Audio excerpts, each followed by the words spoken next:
Specialise. तो specialise connective tissue is of two types. तो specialise connective tissue में आज हम कौन सा देखेंगे? Skeletal. Skeletal specialise connective tissue. और दूसरा कौन सा टिश्यू बताया? Fluid. Fluid specialise connective tissue. अभी इसके बीच में बेसिक डिफरेंस क्या है कि यहाँ पे जो स्केलेटल कनेक्टिव टिश्यू है इसके अंदर का जो मैट्रिक्स है वो सॉलिड होता है। मैट्रिक्स कैसे? सॉलिड। मैट्रिक्स सॉलिड है एंड फाइबर्स भी प्रेजेंट है। यहाँ पे क्या प्रेजेंट है? Fibres are present. ठीक, तो फाइबर्स रहेंगे और मैट्रिक्स कैसे? सॉलिड है। और fluid connective tissue specialise connective tissue के अंदर यहाँ पे मैट्रिक्स कैसे? Matrix liquid. ठीक है, मैट्रिक्स कैसे? लिक्विड। और क्या नहीं है यहाँ पे? No fibres. डिफरेंस समझ में आया दोनों के बीच में का? स्पेशलाइज। तो अभी सबसे पहले कौन सा स्पेशलाइज कनेक्टिव टिश्यू देखेंगे? Skeletal specialise tissue. तो स्केलेटल स्पेशलाइज टिश्यू के अंदर अगेन दो टिश्यू हमें पढ़ने हैं। First is known as cartilage, cartilage, and second is known as bone, bone. ठीक, अभी दोनों स्पेशलाइज स्केलेटल ही है, मतलब स्केलेटल के अंदर ही आएंगे, लेकिन इनके बीच में का और एक डिफरेंस क्या है देखो। कार्टिलेज के अंदर जो मैट्रिक्स होता है, दोनों में मैट्रिक्स कैसे रहेगा? सॉलिड। दोनों में मैट्रिक्स कैसे? सॉलिड। लेकिन यहाँ पे जो सॉलिड मैट्रिक्स है वो प्लायबल है। प्लायबल मतलब रेजिस्ट द कंप्रेशन, मतलब यदि हम उसको दबाएंगे तो कंप्रेस हो सकता है। लेकिन in case of the bone यहाँ पे जो मैट्रिक्स है वो कैसे? Non pliable and tough. ठीक, तो सबसे पहला डिफरेंस क्या है इसमें? कार्टिलेज के अंदर यहाँ पे जो मैट्रिक्स है वो मैट्रिक्स कैसे है? मैट्रिक्स दोनों में सॉलिड है, लेकिन यहाँ पे कैसे? Pliable and soft. Pliable and soft. Pliable का मीनिंग क्या होगा? रेजिस्ट टू कंप्रेस, कंप्रेस हो सकता है। और यहाँ पे जो है वो कैसे रहेगा? Non pliable, pliable and tough. ठीक, अभी ये किसकी वजह से हुआ? यहाँ पे जो ये मैट्रिक्स है, ये मैट्रिक्स के अंदर कॉन्ड्रिथिन सल्फेट नाम का मटेरियल प्रेजेंट होता है। कौन सा?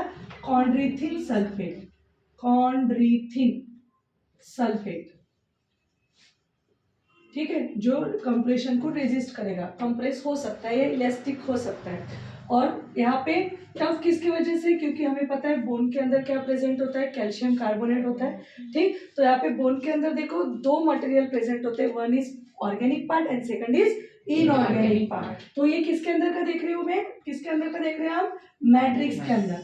तो मैट्रिक्स के अंदर यहाँ पे देखो दो पार्ट होते हैं, one is organic part and second is inorganic part. तो ऑर्गेनिक पार्ट के अंदर इसके अंदर प्रेजेंट रहेंगे calcium carbon, sorry ossein protein. कौन सा protein? Ossein protein, ossein protein, ossein protein रहेगा इन बोथ ऑर्गेनिक पार्ट। और इनऑर्गेनिक के अंदर होगा calcium carbonate and calcium sulphate. Calcium sulphate नहीं, phosphate. Calcium carbonate and calcium phosphate रहेगा, सल्फेट नहीं। ठीक, तो calcium phosphate and calcium carbonate ये इनऑर्गेनिक पार्ट है, और ये रहता है आपका 70 to 90%। और ऑर्गेनिक पार्ट कितना रहेगा? 10 to 30%। ठीक, तो इसकी वजह से ये बोन का जो मैट्रिक्स है वो क्या हुआ? सॉलिड, टफ एंड कैसे? नॉन प्लायबल है। और यहाँ पे जो मैट्रिक्स के अंदर मटेरियल है that material is known as chondroitin sulphate. और एक डिफरेंस है यहाँ पे जो कार्टिलेज के अंदर, क्योंकि हमने बताया कि यहाँ पे फाइबर्स प्रेजेंट होते हैं, तो कार्टिलेज के अंदर इलास्टिन फाइबर का कॉन्सेंट्रेशन क्या रहेगा? ज्यादा रहेगा, और बोन के अंदर कोलेजन फाइबर का कॉन्सेंट्रेशन ज्यादा रहेगा। ठीक, तो यहाँ पे कौन सा fibre? Elastin fibres are more, elastin fibres are more. और यहाँ पे कौन सा फाइबर रहेगा? Collagen fibre are more. तो this is the basic difference between the cartilage and bone. ठीक है, अभी देखो और एक डिफरेंस क्या है। कार्टिलेज के अंदर यहाँ पे जो उसकी मेम्ब्रेन होती है, जनरली ये जो कार्टिलेज होते हैं ये नॉन वस्कुलर होते हैं। कैसे होते हैं ये? Non vascular. नॉन वस्कुलर का मीनिंग क्या होगा? यहाँ पे ब्लड वेसल नहीं होती है। ठीक, तो बोन के अंदर ब्लड वेसल रहती है, तो इसलिए ये कैसे रहेंगे? वस्क्यूलर। ठीक, उसके बाद यहाँ पे कार्टिलेज के अंदर की जो ग्रोथ होती है वो ग्रोथ एक ही डायरेक्शन से होती है। वो कैसे होती है अब हम देखेंगे। और बोन के अंदर जो डेवलपमेंट होती है या ग्रोथ होती है वो बोथ डायरेक्शन से होती है। तो कार्टिलेज के अंदर की ग्रोथ कैसे रहेंगी? Uni directional. और बोन के अंदर जो ग्रोथ होंगी वो बोथ डायरेक्शन से होंगी, तो इसलिए बाय डायरेक्शनल ग्रोथ। अभी कार्टिलेज प्रोड्यूस करने वाले जो सेल्स होते हैं, that cell is known as chondrocyte. Cartilage ये टिश्यू है, वो टिश्यू को प्रोड्यूस करने वाले सेल को क्या बोलेंगे? कॉन्ड्रोसाइट। ठीक, तो chondrocyte, these are the matrix secreting active cell, और वो कौन से सेल्स रहेंगे? कार्टिलेज के अंदर। और ऑस्टियोस मतलब sorry bone secreting cell is known as osteocyte. Bone secreting cell is known as osteocytes and cartilage secreting cell is known as chondrocytes. ठीक, तो ये बेसिक डिफरेंस है किसके बीच में का? कार्टिलेज है बोन के बीच में का। अभी हम कार्टिलेज देखते हैं कैसे रहते हैं। तो अभी देखो, कार्टिलेज को समझने के लिए सबसे पहले कार्टिलेज की एक कवरिंग होंगी, टिश्यू है वो। ठीक, टिश्यू कौन सा टिश्यू? Connective tissue. टिश्यू के अंदर सेल्स रहेंगे, मैट्रिक्स रहेंगे, फाइबर्स रहेंगे, ये सारी चीजें रहेंगी। तो ये जो कार्टिलेज है, ये जो टिश्यू है, टिश्यू के ऊपर की जो कवरिंग है, that covering is known as perichondrium. क्या बोलेंगे उसको? Perichondrium. Perichondrium, outer most covering of cartilage. ठीक, इसी पेरिकॉन्ड्रियम के जस्ट यहाँ पे एक सेल्स प्रेजेंट रहेंगे, that cells is known as chondroblast cells. Which cell? Chondroblast cell. तो इस सेल को हम बोलेंगे कॉन्ड्रोब्लास्ट सेल। अभी ये कॉन्ड्रोब्लास्ट सेल कैसे होते हैं? इनएक्टिव। कैसे होते हैं ये? इनएक्टिव होते हैं। ये कॉन्ड्रोब्लास्ट सेल्स क्या करेंगे? डिवाइड होंगे by mitosis. This chondroblast cell divide by the mitosis, और माइटोसिस से डिवाइड होके उससे जो सेल बनेंगे, that cell is known as chondrocyte. क्या बोलेंगे उसको? कॉन्ड्रोसाइट। तो यहाँ पे ये कॉन्ड्रोसाइट्स है सपोज, लेकिन ये कॉन्ड्रोसाइट सेल्स क्या होते हैं? एक कैविटी के अंदर प्रेजेंट होते हैं। कहाँ पे प्रेजेंट रहेंगे? एक कैविटी के अंदर। तो ये इस तरीके से कैविटी है, तो that cavity is known as lacuna. क्या बोलते हैं उसको? लैक्यूना। इस लैक्यूना के अंदर कौन से सेल्स प्रेजेंट रहेंगे? आपके कॉन्ड्रोसाइट। कौन से सेल्स? कॉन्ड्रोसाइट्स। अभी this chondrocytes, this is chondrocyte. किसने बनाया ये chondrocyte? Which is metabolically active है। अभी ये क्या है?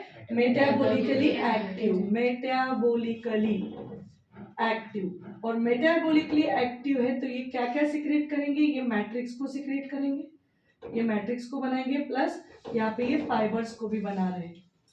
ठीक, तो मैट्रिक्स के अंदर का जो भी मटेरियल है हम बोल सकते हैं matrix secreting cell is known as chondrocyte.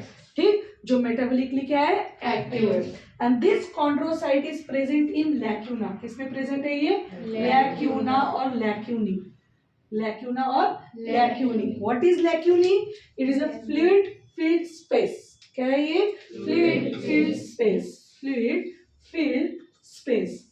अभी इस स्पेस के अंदर आपके कॉन्ड्रोसाइट्स प्रेजेंट होते हैं, आइदर 1 to 4। कोई लैक्यूना के अंदर 1 रहेगा, किसी के अंदर 2 रहेगा, या किसी के अंदर 4 रहेंगे। तो ये लैक्यूना के अंदर सेल्स ऑलवेज कितने प्रेजेंट होते हैं? 1 to 4 cells. Which cell? Chondrocyte cell. तो chondrocyte cells are always present in a lacuna. Always present in lacuna. अभी देखो ग्रोथ कौन से साइड से हो रही है? From only one direction. तो जो ये कॉन्ड्रोब्लास्ट सेल्स है, इसी ब्लास्ट से क्या बन रहे हैं? आपके कॉन्ड्रोसाइट्स बन रहे हैं।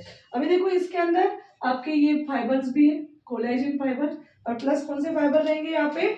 इलास्टिन फाइबर, इस तरीके से। और ये क्या है? मैट्रिक्स। तो this is collagen fibre, collagen fibre, और इसको हम क्या बोलेंगे? Elastin fibres. तो इस तरीके से ये बन गया आपका कार्टिलेज। This is cartilage. तो यहाँ पे देखो कार्टिलेज के जो डायरेक्शन है, एक ही डायरेक्शन से सेल बन रहा है, मतलब ग्रोथ हो रही है, इसलिए यहाँ पे आप क्या लिखा हमने? Unidirectional growth. अभी यहाँ पे ब्लड वेसल्स के लिए कोई भी चांस नहीं, क्योंकि ये जो सेल्स है, all chondroblast cells are compactly packed. Compactly pack है, तो यहाँ से इस तरीके से यहाँ पे ब्लड वेसल जाएंगी। दिस इज ब्लड वेसल, और ये ब्लड वेसल के अंदर क्या प्रेजेंट है? आपका ब्लड। अभी यहाँ पे ये जो ब्लड है, ये ब्लड इस तरीके से क्या होगा? ब्लड के अंदर के न्यूट्रिएंट्स प्लस गैसेस, ये क्या हो रहे हैं? डिफ्यूज हो रहे हैं। ठीक, और ये जो भी डिफ्यूजन हो रहा है, ये diffusion is carried out through perichondrium. तो यहाँ पे पेरिकॉन्ड्रियम क्या प्रोवाइड करेगा, nutrients and provide respiratory gases to the cartilage, क्योंकि कार्टिलेज के अंदर ये कॉन्ड्रोब्लास्ट सेल है, कॉन्ड्रोसाइट सेल्स है, ये सेल को तो न्यूट्रिएंट लगेगा ना ग्रोथ करने के लिए, तो जो भी न्यूट्रिएंट्स है, जो भी गैसेस है, वो सारे गैसेस किसके थ्रू मिल रहे हैं, थ्रू द पेरिकॉन्ड्रियम। तो perichondrium here perform two functions, it protect also and also provide the nutrient and respiratory gases। क्योंकि यहाँ पे हमने क्या लिखा, it is a avascular, कहाँ पे लिखा, नॉट वास्कुलर और अवास्कुलर, तो ब्लड वेसल उसके अंदर नहीं है, देखो इसके अंदर ब्लड वेसल नहीं है, तो ब्लड वेसल नहीं है तो ब्लड नहीं रहेगा, ब्लड नहीं है तो न्यूट्रिएंट एंड रेस्पिरेटरी गैसेस नहीं है, तो ये सारी चीजें कौन प्रोवाइड कर रहा है, पेरिकॉन्ड्रियम के थ्रू। तो यहाँ पे पेरिकॉन्ड्रियम परफॉर्म, तो यहाँ पे पेरिकॉन्ड्रियम क्या परफॉर्म कर रहा है, पेरिकॉन्ड्रियम क्या परफॉर्म कर रहा है, perform protection and also provide nutrients and respiratory gases. तो all this diffusion is carried out through perichondrium. ठीक है, अवास्कुलर इसका मतलब ऐसे नहीं कि इसको कुछ भी नहीं मिलेगा, इसको मिलेगा, लेकिन ये कैपिलरी से डिफ्यूज होगा थ्रू द पेरिकॉन्ड्रियम। क्लियर, समझ में आया, तो एक ही डायरेक्शन से हो रही है ग्रोथ, इसलिए यहाँ पे क्या लिखा, यूनिडायरेक्शनल ग्रोथ। क्लियर, अभी देखो नेक्स्ट पॉइंट है type of cartilage. Next point is type of cartilage. Cartilage कितने टाइप्स के होते हैं, कार्टिलेज। अभी यदि हम यहाँ पे फंक्शन लिख लेते हैं, तो कार्टिलेज का मेन फंक्शन क्या होगा, प्रोवाइड इलास्टिसिटी, फ्लेक्सिबिलिटी। कार्टिलेज का फंक्शन क्या होगा, इलास्टिसिटी और फ्लेक्सिबिलिटी क्या करता है, ये एबिलिटी प्रोवाइड करता है। और बोन का फंक्शन क्या है, what is the function of bone, bear the weight. Weight जो बियर हमारा जो हो रहा है वो किसके वजह से हो रहा है, बोन की वजह से। ठीक, तो वेट बियरिंग। ठीक है, तो this is a basic function of the किसके, कार्टिलेज एंड बोन के। अभी यहाँ पे हम देखेंगे टाइप्स ऑफ कार्टिलेज, कितने टाइप्स के कार्टिलेज होते हैं। तो there are 3 types of cartilage. कितने टाइप्स के कार्टिलेज है, 3 types of cartilage. First cartilage is known as hyaline cartilage, क्या बोलेंगे इसको, hyaline cartilage. Second cartilage is known as elastin cartilage and third cartilage is known as fibrous cartilage. कौन से cartilage पढ़े, hyaline, elastin and fibrous cartilage. अभी basic difference देखते हैं इसके अंदर। हाइलिन कार्टिलेज के अंदर फाइबर्स का कॉन्सेंट्रेशन बहुत कम होता है, यहाँ हम बोल सकते हैं लेस फाइबर या नो फाइबर्स। ठीक, यहाँ पे नो फाइबर्स, यहाँ पे कौन सा फाइबर ज्यादा रहेगा, इलास्टिन फाइबर्स मोर, और यहाँ पे कौन सा फाइबर, कोलेजन फाइबर मोर। समझ में आ रहा है। And on the basis of concentration of fibers, there are 3 different types of cartilage. No fibers, hyaline. तो अभी फाइबर्स ही नहीं है, ये फाइबर्स कुछ भी दिखेंगे नहीं, खाली मैट्रिक्स प्रेजेंट है, तो इसलिए वो जो टिश्यू होता है या वो जो कनेक्टिव टिश्यू है या वो कार्टिलेज जो है वो ट्रांसपेरेंट होता है। कैसे दिखता है वो, दिखने में ट्रांसपेरेंट। तो इसलिए हाइलिन कार्टिलेज के अंदर खाली मैट्रिक्स प्रेजेंट है। क्या प्रेजेंट है इसके अंदर, ओनली मैट्रिक्स, और मैट्रिक्स प्रेजेंट है इसलिए ये कैसे दिखेगा, it is transparent in appearance और ग्लासी, मतलब इसे ग्लास जैसे दिखेगा, चमकने वाला। ग्लॉसी नहीं बोलते, ग्लास जैसे ग्लास दिखता है, ग्लॉसी नहीं, चमकने वाला नहीं।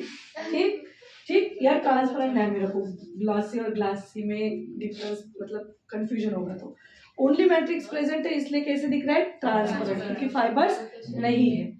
अभी बहुत इंपॉर्टेंट है उसके एग्जाम्पल। ठीक, हाइलिन कार्टिलेज कहाँ पे प्रेजेंट है। अभी हाइलिन कार्टिलेज प्रेजेंट होता है, आपको पता है, trachea. Trachea it is line by, मतलब एंटेरियरली, सामने से हम बोल सकते हैं वेंट्रल साइड में ट्रकिया को सी रिंग से क्या करते हैं, कवर्ड करते हैं। ठीक, तो जो ये सी रिंग है, इनकम्प्लीट जो सी रिंग होती है which is covering of trachea, तो which is made up of which cartilage, hyaline cartilage से बनेगा। ठीक, तो हाइलिन कार्टिलेज का सबसे पहला एग्जांपल कौन सा है, C ring of trachea, C ring of trachea. उसके बाद देखो स्टर्नम होता है, स्टर्नम और स्टर्नम को कौन अटैच होता है, रिब्स। यदि आप थोरेसिक चेम्बर यदि देखते हो, हमारा जो सापड़ा जो बोलते हैं अंदर जो रहता है थोरेसिक चेम्बर, जिसके अंदर हार्ट और लंग प्रेजेंट होते हैं, तो ये रिब्स है। ये रिब्स सामने से किसको अटैच होंगे? These are attach to the sternum. तो यहाँ पे ये रिब्स स्टर्नम को अटैच होते हैं with the help of cartilage. ठीक है, ये भी बोन है, रिब्स भी बोन है, दो बोन के बीच में क्या प्रेजेंट होता है? Always cartilage. पढ़ा था हमने। तो यहाँ पे कार्टिलेज मतलब यहाँ पे लिगामेंट पढ़ा था हमने। तो यहाँ पे इन दोनों बोन के बीच में जो कार्टिलेज होता है, that cartilage is known as hyaline cartilage. ठीक, तो कहाँ पे प्रेजेंट है? Costal part of the rib बोलते हैं उसको। क्या बोलते हैं? Costal part of the rib. Costal part of rib. ठीक है, उसके बाद नेक्स्ट अभी आता है कि जो भी बड़े बड़े जो बोन्स होते हैं, जैसे कि फॉर एग्जांपल यहाँ पे आपका थाई बोन है जिसको हम फ्यूमर बोलते हैं, या यहाँ पे जो बोन होता है that bone is known as humerus. तो वो बोन का जो हेड होता है, हेड, ठीक, तो ऑलवेज देखो इस तरीके से बोन देंगे आपके, ये देखो ऐसे। ठीक, तो ये बोन, लॉन्ग बोन का जो हेड है, that head is covered with hyaline cartilage. किससे कवर्ड रहेगा वो? हाइलिन कार्टिलेज से हो। ठीक, तो it is present on the head of the long bone. कहाँ पे प्रेजेंट होता है? Head of long bone. Clear? समझ में आया हाइलिन कार्टिलेज? तो एटलीस्ट दो एग्जांपल पता होने चाहिए। हाइलिन कार्टिलेज ट्रकिया के सीलिंग में प्रेजेंट रहेगा, ट्रकिया को सपोर्ट करेगा, प्लस कोस्टल पार्ट रिब्स और स्टर्नम के बीच में भी प्रेजेंट रहेगा, और जो लॉन्ग बोन्स होते हैं उसके head is also covered with the hyaline cartilage. अभी next cartilage is known as elastin cartilage. अभी इलास्टिन कार्टिलेज ई से ध्यान में रखना, ई से ईयर पिन्ना। ठीक, उसके बाद ई से यहाँ पे इपिग्लॉटिस होता है, ऊपर की तरफ एक जो हम छोटी सी जो क्या बोलते हैं उसको, टंग बोलते हैं, तो उसको बोलेंगे इपिग्लॉटिस। एक्चुअली वो इपिग्लॉटिस क्या होता है? ट्रकिया के ऊपर की, हम अभी ब्रीदिंग में पढ़ेंगे, एक ट्रकिया है, ऊपर से ट्रकिया और पीछे की तरफ होता है इसोफेगस, तो उसके ऊपर की जो कवरिंग है, फ्लैप होता है, that flap is known as epiglottis, जो क्या करता है? Prevent the entry of food. क्योंकि हम यहाँ पे सांस भी ले रहे हैं और हम खाते टाइम सांस भी लेंगे और खाएंगे भी, तो पता चला जो हमारा खाना है वो इसोफेगस में नहीं गया और ट्रकिया में चला गया। ठीक, तो इसलिए ट्रकिया के ऊपर जो कवरिंग होती है, that covering is made up of elastin fibre, और उस कवरिंग को या वो फ्लैप को बोलेंगे इपिग्लॉटिस। क्या बोलेंगे? इपिग्लॉटिस। तो कहाँ कहाँ पे प्रेजेंट है? ई से इपिग्लॉटिस। ठीक, तो यहाँ पे देखो इपिग्लॉटिस, फिर सेकंड ई से क्या बताया? Ear pinna. तीसरा ई से ध्यान में रखना है यूस्टेशियन ट्यूब। कौन से tube? Eustachian tube. Eustachian tube. अभी ये यूस्टेशियन ट्यूब प्रेजेंट रहेंगे, कहाँ पे प्रेजेंट होती है? ये आपका जो ईयर होता है, ईयर के अंदर तीन ईयर होते हैं, external ear, middle ear and inner ear. Middle ear के अंदर एक ट्यूब होती है, वो ट्यूब डायरेक्टली आपके बकल कैविटी में ओपन होती है। मतलब आप कभी कभी क्या होता है, जब एरोप्लेन में बैठते हो तो वहाँ पे प्रेशर बहुत ज़्यादा होता है, तो प्रेशर ज़्यादा होता है तो वो क्या बोलते हैं कि च्युइंगम खाओ, है ना? क्यों खाने के लिए बोलते हैं? क्योंकि वहाँ पे अंदर का प्रेशर ज़्यादा होता है, बाहर का प्रेशर, ऊपर का प्रेशर जो है वो कम होता है। तो इसकी वजह से जो ईयर ड्रम है वो बहुत ज़्यादा क्या करता है? वाइब्रेट होता है, तो फिर हमें तकलीफ होती है, पेन होता है। तो वो क्या करते हैं? च्युइंगम खाने से क्या होगा? ये जो यूस्टेशियन ट्यूब है, ये यूस्टेशियन ट्यूब में दरवाजे होते हैं, वो दरवाजे खुल जाते हैं, जिसको वॉल बोलते हैं। तो जैसे दरवाजे खुल जाएंगे, हम खाएंगे तो दरवाजे खुलेंगे, तो जो प्रेशर है वो प्रेशर क्या हो जाएगा? रिलीज हो जाएगा, और हमारे माउथ के अंदर वो प्रेशर रिलीज हो जाएगा। ठीक, तो वो हम कब पढ़ेंगे? न्यूरल कंट्रोल एंड कोऑर्डिनेशन में। तो यहाँ पे ध्यान में रखना है Eustachian tube present in the middle ear. ठीक, तो ई से तीन ध्यान में रखना है, first is epiglottis, second is ear pinna, plus is Eustachian tube. ठीक, तो इनमें कौन सा रहेगा? इलास्टिन कार्टिलेज प्रेजेंट रहेगा, प्लस यहाँ पे टिप ऑफ द नोज, यहाँ पे भी कौन सा कार्टिलेज है? इलास्टिन कार्टिलेज है। ठीक, फ्लेक्सिबिलिटी है, इलास्टिक है। ठीक, तो फोर्थ वाला एग्जांपल कौन सा ध्यान में रखना है? Tip of nose. Clear? Elastin cartilage flexible होते हैं। ठीक, यहाँ पे इलास्टिसिटी प्रोवाइड करते हैं। उसके बाद फाइब्रस कार्टिलेज देखो कहाँ पे प्रेजेंट होता है, जो अपनी हमारी जो ये वर्टिबल कॉलम है, वर्टिबल कॉलम किससे बनेगा? वर्टिब्री से। तो दो वर्टिब्री के बीच में यहाँ पे क्या प्रेजेंट रहेगा? फाइब्रस कार्टिलेज, जो क्या कर रहा है? एक स्ट्रेंथ प्रोवाइड कर रहा है। क्यों? क्योंकि उसके अंदर कौन सा कार्टिलेज फाइबर ज्यादा है? कोलेजन फाइबर ज्यादा है। तो कोलेजन फाइबर ज्यादा है तो दो वर्टिब्री के बीच में फ्रिक्शन नहीं होना चाहिए, उनके बीच में भी थोड़ी सी गद्दी चाहिए, और वो गद्दी किसकी है? फाइब्रस कार्टिलेज की है, जिसके अंदर फाइबर कौन सा है? Collagen fibre. तो कौन सा रहेगा फिर example? Intervertebral disc. Which disc? Intervertebral disc. दो वर्टिब्री के बीच में जो डिस्क है, that disc is made up of fibrous cartilage. Next जगह कहाँ पे है कि ये जो प्यूबिक सिम्फाइसिस एक बोन होता है, देखो प्यूबिक, यहाँ पे एक पेक्टोरल गर्डर है, this is pelvic girder. Pelvic girder, pelvic girder हम देखेंगे लोकोमोशन में, हम पढ़ेंगे कि 3 टाइप के बोन से बनते हैं। तो दैट बोन इज नोन है, 3 बोन फ्यूज होके कॉक्सल बोन बनाएंगे। वो कॉक्सल बोन यहाँ पे प्रेजेंट रहेंगे, तो वो कॉक्सल बोन के 2 बोन के बीच में यहाँ पे कार्टिलेज होता है, that cartilage is known as fibrous cartilage. तो वो उसको हम बोलते हैं प्यूबिक सिम्फाइसिस। 2 बोन के बीच में का जो जॉइंट है, that joint is known as pubic symphysis. और उसके अंदर कौन सा फाइबर होगा? कौन सा कार्टिलेज होगा? Fibrous cartilage. वो जनरली क्या होता है? रिलैक्स होता है at the time of delivery. जब भी पर्चुलेशन होगा, डिलीवरी होंगी, तो वो जो भी जॉइंट है वो थोड़ा रिलैक्स होगा, इसकी वजह से बर्थ कैनाल थोड़ा बड़ा होती है और बेबी इजीली क्या होगा? डिलीवर्ड होगा। क्लियर? तो सेकंड एग्जांपल कौन सा है फाइब्रस कार्टिलेज का? Pubic symphysis. Second example is pubic symphysis. Clear? तो टाइप्स ऑफ कार्टिलेज, कितने टाइप्स के कार्टिलेज है? Hyaline cartilage, elastin cartilage, fibrous cartilage. यहाँ पे खाली क्या है? नो फाइबर्स, तो ट्रांसपेरेंट है। ठीक, एग्जांपल कहाँ पे प्रेजेंट है? Ceiling of trachea, then costal part of the ribs and head of the long bone. ठीक, उसके बाद इलास्टिन कार्टिलेज। और एक एग्जांपल है इसका, ये जो आपका नेजल बोन के अंदर ये नेजल सेप्टम है, 2 जो कैविटी है इनके बीच में जो सेप्टम है, तो नेजल सेप्टम के अंदर भी कौन सा कार्टिलेज होगा? Hyaline cartilage. तो 4th one is nasal septa. ठीक, अंदर ये अंदर का पार्टीशन, ऊपर का नहीं, अंदर का जो पार्टीशन है ये 2 के बीच में का, वो किससे बनेगा? हाइलिन कार्टिलेज से बनेगा। इलास्टिन कार्टिलेज कहाँ पे प्रेजेंट है? Epiglottis, ear pinna, eustachian tube and tip of the nose. Then fibrous cartilage is present in between the 2 vertebral disc, yeah, intervertebral disc or pubic symphysis. Pubic symphysis. Clear? समझ में आया cartilage? Any doubt cartilage?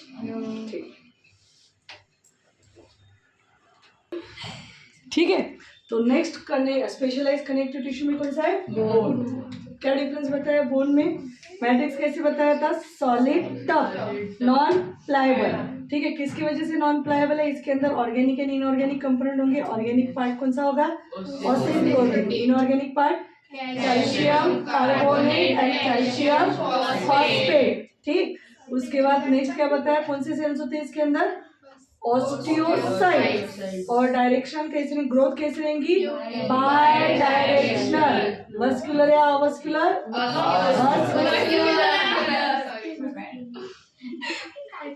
ठीक है, तो देखो ये suppose this is bone, ये bone है।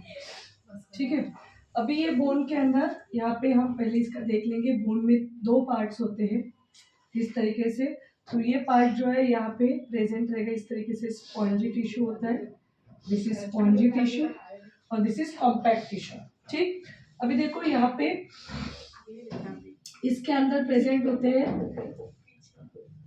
क्या बोलते हैं इसको? बोन मैरो बोलते हैं। Which bone marrow? Red bone marrow, red bone marrow.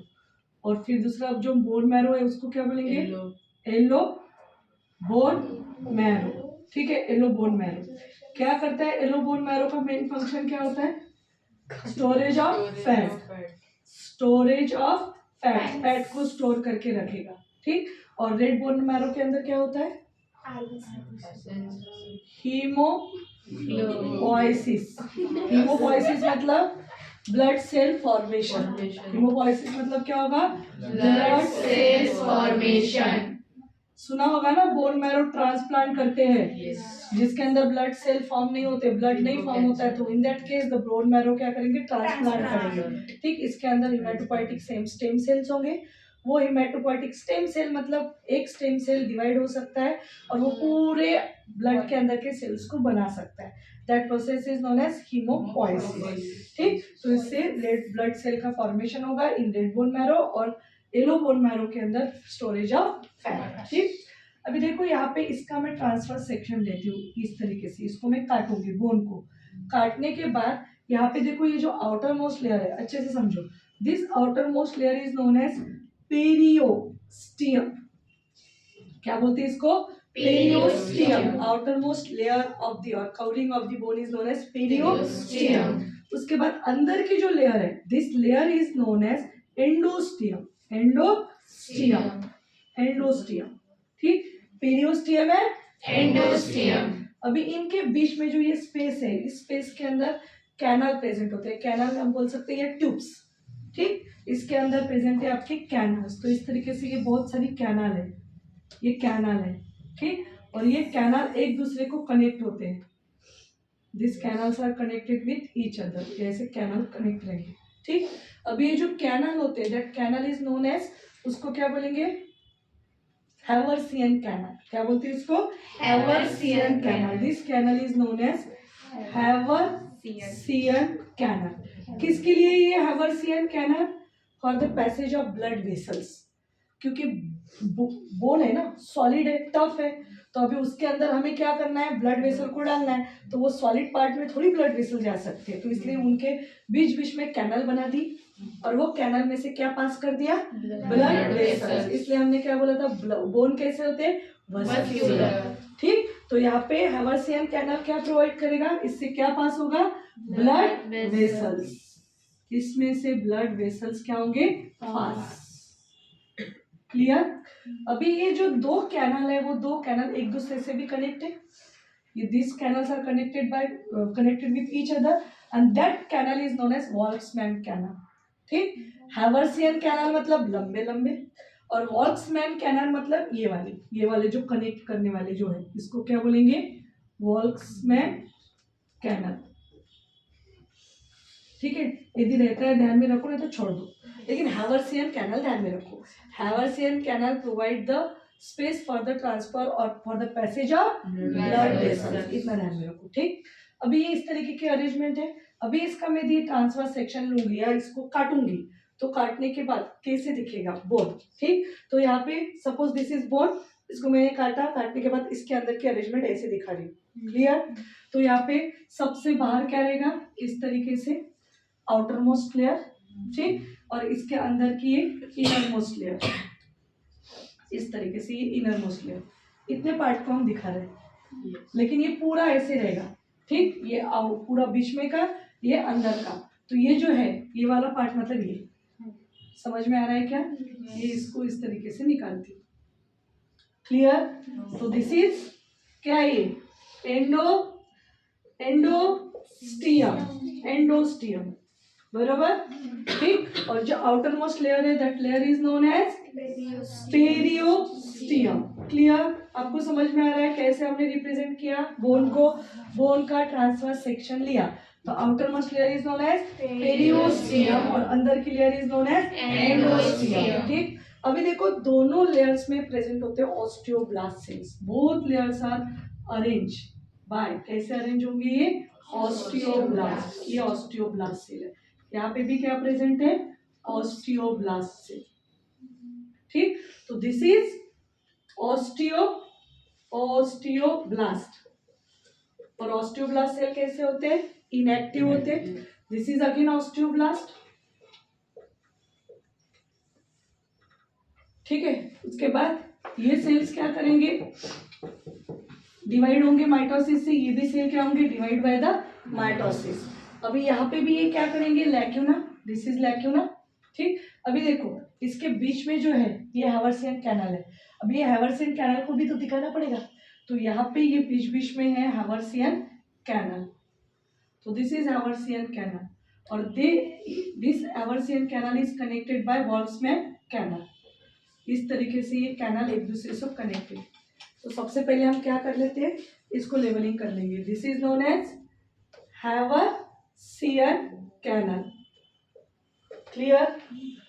अभी यहाँ पे ये क्या करेंगे, ऑस्टियोब्लास्ट कौन से सेल को बनाएंगे, ऑस्टियोसाइट्स को बनाएंगे। ठीक, तो ये किसको, ये ऑस्टियोसाइट्स बना दिया। तो ये ऑस्टियोसाइट के अंदर अगेन ये ऑस्टियोसाइट सेल्स लैक्यूना में प्रेजेंट रहेंगे। तो ये लैक्यूना है और इसके अंदर के ये ऑस्टियोसाइट सेल्स है। समझ में आ रहा है? क्लियर। देखो ऑस्टियोब्लास्ट किसको बनाता है, ऑस्टियोसाइट। जैसे वहां पे कॉन्ड्रोब्लास्ट किसको बनाना था, कॉन्ड्रोसाइट। और वो जो सेल्स थे वो किस में प्रेजेंट थे, लैक्यूना के अंदर। ठीक, तो यहाँ पे ये जो है इसको हम क्या बोलेंगे, दिस इज लैक्यूना और लैक्यूनी। अभी इस लैक्यूने के अंदर एक ही सेल्स होता है। जैसे वहां पे लैक्यूना के अंदर कितने सेल्स बताए थे, 1 to 4, लेकिन ऑस्टियोसाइट्स प्रेजेंट इन 1 लैक्यूना। एक एक ऑस्टियोसाइट्स प्रेजेंट रहेगा इन 1 लैक्यूना। तो यहाँ पे लैक्यूना के अंदर क्या प्रेजेंट है, ओनली 1 क्या, ऑस्टियोसाइट। तो दिस इज ऑस्टियोसाइट। क्या बोलेंगे इसको, ऑस्टियोसाइट। तो अंदर ऑस्टियोसाइट्स है और लैक्यूना के अंदर एक एक ऑस्टियोसाइट्स प्रेजेंट रहेगा। अभी देखो ये जो ऑस्टियोसाइट्स होते हैं जो लैक्यूना के अंदर प्रेजेंट है, दिस सेल्स अरेंज, कैसे अरेंज होंगे, this cells are arrange surrounding to the canal. जहां जहां पे कैनाल है, ये कैनाल है, ये कैनाल के सराउंडिंग में वो प्रेजेंट रहेंगे। ठीक, कौन, लैक्यूना के अंदर के ऑस्टियोसाइट्स। तो देखो ये जो ऑस्टियोसाइट्स है इस तरीके से अरेंज होते हैं, ये ऑस्टियोसाइट्स है। ठीक, आपके एनसीईआरटी में भी पुरानी वाली जो एनसीईआरटी है वो इस तरीके से रिप्रेजेंट किया होगा, तो समझ में ही नहीं आता ये है क्या। ठीक, तो अभी आपके पास तो नई एनसीईआरटी है तो इसलिए तो डाउट ही नहीं, लेकिन पुरानी एनसीईआरटी में ये जो कैनाल है, कैनाल के सराउंडिंग में प्रेजेंट होते हैं आपके ऑस्टियोसाइट्स और they are arrange in the form of concentric ring. कैसे फॉर्म में अरेंज होंगे, कॉन्सेंट्रिक रिंग। तो देखो आपको क्या ध्यान में रखना है, ऊपर से भी बन रहा है और नीचे से भी बन रहा है। ठीक, और इसलिए हमने यहाँ पे क्या लिखा था कि बोन्स की ग्रोथ कैसे होती है, बाय डायरेक्शनल। फ्रॉम पेरियोस्टियम से भी बन रहा है, एंडोस्टियम से बन रहा है। और यहाँ पे जो ये सेल्स है, ये सेल्स को हम क्या बोलेंगे, लैक्यूना विथ क्या है ये, लैक्यूना विथ ऑस्टियोसाइट्स। और ये जो ऑस्टियोसाइट्स है कैसे अरेंज होंगे, arrange as a concentric ring surrounding to, किसके सराउंडिंग में प्रेजेंट है, सराउंडिंग टू हैवर्सियन कैनाल के सराउंडिंग में एज अ कॉन्सेंट्रिक रिंग करके वो अरेंज है। ठीक, कॉन्सेंट्रिक रिंग करके अरेंज है। तो इस तरीके से डायग्राम दी है एनसीईआरटी में। बीच में एक छोटा सा होल है, होल के सराउंडिंग में डॉट डॉट डॉट डॉट है। वो डॉट डॉट मतलब is nothing but the osteocyte. सारे ऑस्टियोसाइट्स है वो कैनाल के सराउंडिंग में प्रेजेंट रहेंगे। क्यों कैनाल के सराउंडिंग में प्रेजेंट है, कैनाल में क्या पास हो रहा है, ब्लड वेसल्स। तुमको चाहिए ना न्यूट्रिएंट एंड रेस्पिरेटरी गैसेस, तो इसलिए जहां से मिल रहा है उसके बाजू में चले जाएंगे। जैसे चींटियां लगती है, यहाँ पे कोई भी स्वीट यदि मटेरियल डाल दिया तो सारी चींटियां कैसे आ जाएंगी, वैसे ही यहाँ पे ब्लड वेसल्स है, तो इसलिए ब्लड वेसल से न्यूट्रिएंट एंड रेस्पिरेटरी गैसेस मिलेंगे। इसलिए सारे ऑस्टियोसाइट्स किसके सराउंडिंग में प्रेजेंट है, हैवर्सियन कैनाल के सराउंडिंग में प्रेजेंट है as a concentric ring. Clear. तो वस्कुलर क्यों बोला, क्योंकि blood vessel is present. Bidirectional क्यों बोला, क्योंकि बोथ डायरेक्शन से इसकी क्या हो रही है, ग्रोथ हो रही है। और कौन से सेल से, bone forming cell is known as osteocyte जो मेटाबॉलिकली क्या है, active. Osteocytes are metabolically active. ठीक, जो मैट्रिक्स को बनाएंगे, जो बोन को बनाएंगे। तो bone secreting cell is known as osteocyte. और वो किससे बनते हैं, this osteocytes are form from the osteoblast. Clear. तो दिस इज अबाउट बोन। तो बोन में आपके दो पार्ट है, one is yellow bone marrow and second is red bone marrow. तो ये जो पूरा स्ट्रक्चर है यहाँ पे प्रेजेंट है। This part is known as spongy bone, this part is known as compact bone. Clear, समझ में आया, अच्छे से समझ में आया। तो ये जो अंदर का जो पोर्शन है इसको बोलेंगे येलो बोन मैरो, इसके अंदर के पोर्शन को बोलेंगे रेड बोन मैरो। और उसके सराउंडिंग में ये सारा स्ट्रक्चर प्रेजेंट है, यहाँ पे भी प्रेजेंट रहेगा, यहाँ पे भी प्रेजेंट है। क्लियर, समझ में आया। चलो, तो this is about specialise connective tissue में कौन सा बोन